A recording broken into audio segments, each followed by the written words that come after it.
한국미 진정한 미사일 독립을 향해 남아가고 있습니다. 지금까지 대한민국은 뛰어난 미사일 기술을 보유했음에도 우리가 원하는 대로 미사일을 사용할 수 없었는데요. 이런 가장 큰 이유가 미사일을 유도하는 데 필요한 가장 중요한 GPS를 미국에 의존해야 했기 때문입니다.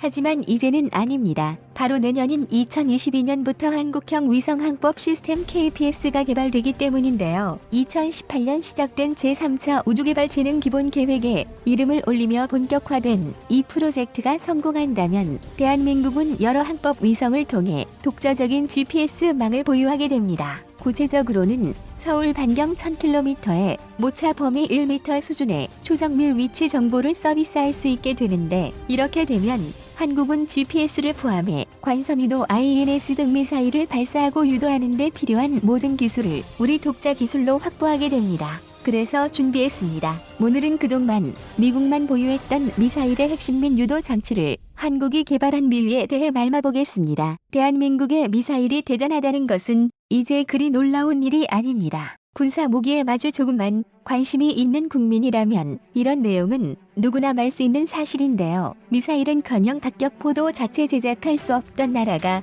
현무-4와 같은 괴물 탄도탄은 물론 SLBM까지 성공했다는 사실이 너무도 자랑스럽습니다. 그러나 이는 그리 쉽게 얻어진 결과가 아닙니다.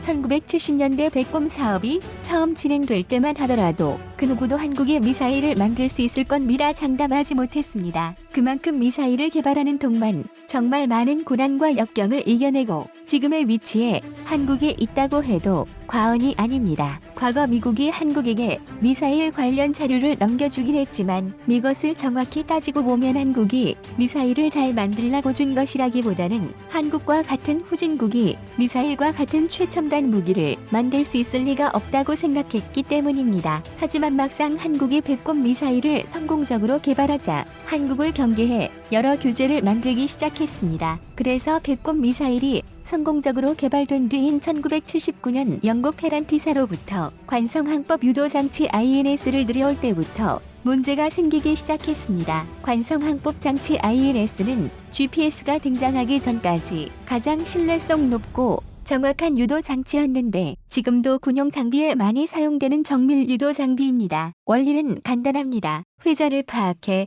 방향을 말 수 있는 자이로스코프와 가속도계를 이용해 자신의 위치를 파악하는 것인데요. 출발할 좌표를 정확히 입력하고 목표 좌표를 설정하면 자신의 위치를 계산해 정해진 목표로 날아가는 겁니다. 하지만 초음속으로 움직이는 미사일에서 정확한 방향과 속도를 측정하기란 쉽지 않은데요. 진동에 의한 모차가 일반적인 군용 장비들과 비교할 수 없을 정도로 크기 때문입니다. 그래서 미국은 미사일에 쓸 수 있는 관성항법 장치의 유통을 철저히 통제했습니다. 이 정도 수준의 항법 장치를 만들 수 있는 기업은 세계적으로도 그렇게 많지 않았기 때문에 우리 연구진은 백곰 미사일에 이어 개발하던 현무 미사일 개발에 큰 난항을 겪고 말았습니다. 그러던 어느 날 미사일 개발을 담당하던 미경서 박사는 영국의 메란티사가 INS를 판매할 의사가 있음을 알게 되었습니다. 이것이 기회라 판단한 그는 INS의 즉각 구매를 결정하고 이를 정부에 말렸습니다. 정부 역시 그 가치를 잘 알고 있었기에 거래는 순식간에 이루어졌습니다. 그러나 문제는 기술 이전이었습니다. 한국의 기술을 미전하기 위해서는 제 아무리 명국 회사라고 해도 미국에 통보해야 했기 때문입니다. 그래서 우리 연구진은 한 가지 꾀를 냈는데요. 페란티사에 정해진 신고 기간인 6개월 안에 INS 기술을 배워갈 테니 그동안 신고를 미뤄달라 부탁한 겁니다. 거액이 걸려있는 이 거래를 깨고 싶지 않던 페란티사가 이를 승낙하면서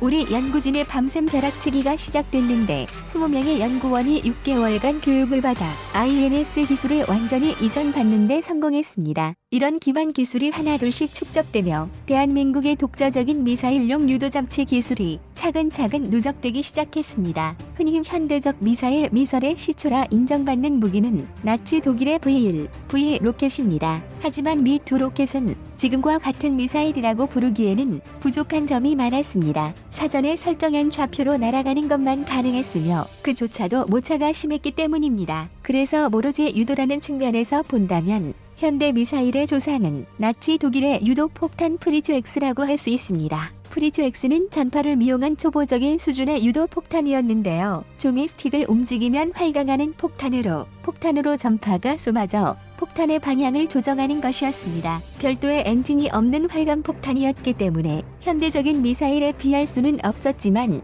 당시로서는 엄청난 성능을 냈는데요. 폭탄을 비처럼 뿌려댄 뒤 그 중에 한 발이라도 목표에 적중하기를 기원해야 했던 수준의 수평 폭격기의 성능을 정밀 타격의 승리는 급강화 폭격기 수준으로 향상시킬 수 있었습니다. 이외에도 헨셀사의 HS-293 같은 대함 미사일을 운명하기도 했는데요. 비슷한 시기에 일본 역시 미사일을 개발했습니다. 독일의 유도 무기에 감명받은 일제는 유민 유도 무기 모카를 만들었습니다. 이 무기는 엄청난 유도 능력을 발휘할 수 있고 1.2톤의 탄도를 장착해 전함의 16인치 포탄과 맞먹는 위력을 가졌습니다. 그런데 이 유도 체계가 사람이었다는 것이 큰 단점이었는데요. 하지만 미사일을 발사할 폭격기가 너무 쉽게 격추됐고 유도 체계인 파일럿 역시 너무 부족해 오래 쓰이지는 못했습니다. 그래서 진정한 유도 미사일은 미국이 개발한 적외선 유도 미사일인 VB6 펠릭스와 레이더 유도 미사일인 ASM-2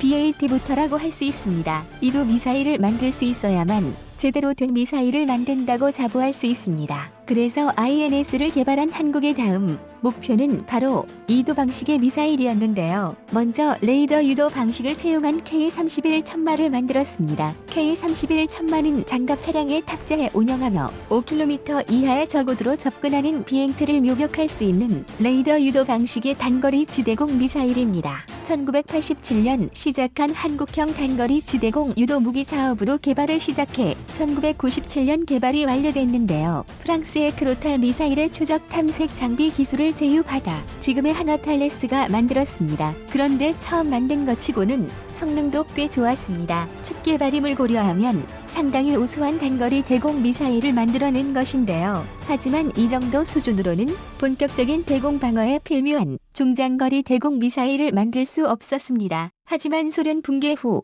설립한 러시마 경제가 어려워지면서 대한민국이 뜻하지 많은 기회가 찾아왔는데요. 돈이 궁한 러시마가 한국과 함께 합작으로 중거리 지대공 미사일을 만들기로 결정한 것입니다. 이때 개발비를 납부하는 것이 러시마의 조건이었는데 기술이 절실했던 대한민국은 이를 바로 승낙하면서 사업이 시작됐습니다. 그래서 등장한 것이 천궁 중거리 지대공 미사일입니다. 1999년부터 총 8,000먹을 투입해 만들었습니다. 그 과정에서 한국은 러시아로부터 콜드런칭 기술, 대공포대 운영법과 전투교리 등을 미전받을 수 있었습니다. 이렇게 개발된 천궁은 지향성 폭발 탄도를 이용해 음속의 4배속으로 움직이는 강력한 중거리 지대공 미사일이 됐습니다. 최대 30km 고도의 비행체를 반경 40km까지 공격할 수 있는데요. 탄도 미사일을 요격할 수 있는 능력이 있어 우리 군이 독자적으로 적이 미사일 공격을 막을 수 있는 기반이 되었습니다. 또 다기능 PSA 레이더의 기술을 습득해 우리 레이더 기술이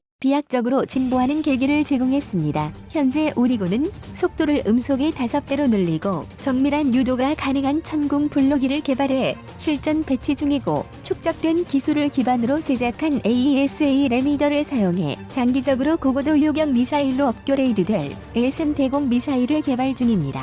레이더 유도 미사일 기술이 이렇게 고도화되는 동안 적외선 유도 방식 미사일 기술 역시 점차 고도화됐습니다. 적외선 유도는 눈으로 볼 수 있는 가시광선보다 파장이 긴 전자기파 적외선 인프라레드를 이용해 상대의 열을 감지해 추적하는 유도 방식인데요. 대표적인 무기로는 1958년 대만 해협에서 첫 선을 보민 뒤 지금까지 미군이 사용하고 있는 단거리 공대공 미사일 AIM-9 3미드 와인더가 있습니다. 적외선 유도의 가장 큰 장점은 확실하다는 점과 소형화가 쉽다는 점인데요. 그래서 보병이 쓸 수 있는 휴대용 대공 미사일은 적외선 시커를 사용해 제작합니다. 한국 미개발한 신궁 휴대용 지대공 미사일이 그런 미사일인데요. 1995년부터 ADD가 주도해 개발한 미사일로 스팅어, 미스트랄, 이글라 등 각종 휴대용 미사일을 운용해 본 우리 국군이 각 미사일의 장점을 결합해 만들었습니다. 그렇기에 명중률이 60% 수준에 불과한 스팅어, 이글라보다 훨씬 높은 90%에 달하면서도 같은 성능을 가진 미스트랄보다 6kg이나 가볍고 가격까지 저렴해 우수한 적외선 유도 미사일로 평가됩니다. 하지만 첫 실전 배치가 된 2005년까지 핵심 부품인 적외선 시커를 국산화하지 못해 많은 비판을 받았었는데요. 다행히 2014년 국산 개발에 성공했습니다. 미국산 시키 기술은 국내 최초의 함대공 미사일인 해공단거리 함대공 미사일에 사용되었는데요. 우리 방산업체에서는 미 기술로 사이드와인더와 같은 공대공 단거리 미사일까지 개발하기 위해 노력하고 있습니다. 하지만 이렇게 엄청난 발전을 이루었음에도 지금까지 대한민국의 미사일 독립은 이루어지지 못했습니다. 현대 유도체의 핵심이라고 할 수 있는 위성항법 장치 GPS를 국산화하지 못했기 때문입니다. GPS는 민공위성을 미용한 삼각 측량으로 경도, 위도, 해발 고도는 물론 시간까지 정확히 파악할 수 있는데요. 미국의 GPS, 러시아의 글로나스, 베이더후, EU의 갈릴레모가 대표적인 GPS 체계입니다. GPS는 다시 상업용 GPS와 군용 GPS로 나뉘는데 미군과 한국 등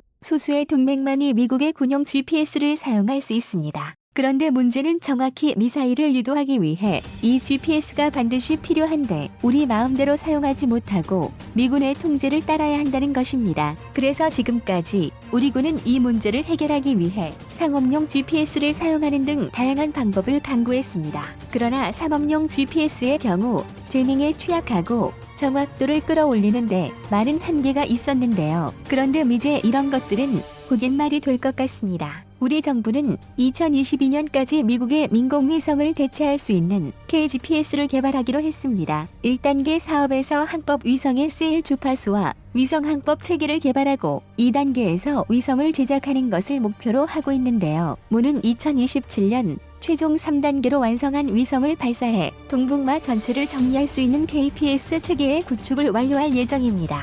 그러나 문제가 없는 것은 아닙니다. 한국은 다른 나라 대비 비교적 늦게 우주에 진출하는 중미이기 때문에 타국이 선점한 항법용 주파수와 위성 궤도를 대체할 방법을 찾아야 하기 때문입니다. 그래서 전문가들은 누리호의 발사와 이어질 고체 로켓이 완성될 2035년쯤 KPS가 본격적으로 가동될 것이라고 보고 있습니다. 2035년은 한미 원자력 협정의 재협상이 이루어지는 해이기도 한데요. 여기에 KPS까지 완성된다면 2035년 대한민국은 대륙간 탄도탄에 쓰일 로켓 기술, SLBM에 필요한 수중 발사 능력, 독자적인 지휘 통제 체계와 미사일 유도 능력을 확보하게 됩니다. 미 말뜻은 사실상 우리 한국미 핵 개발에 필요한 모든 준비를 끝마치게 되는 겁니다.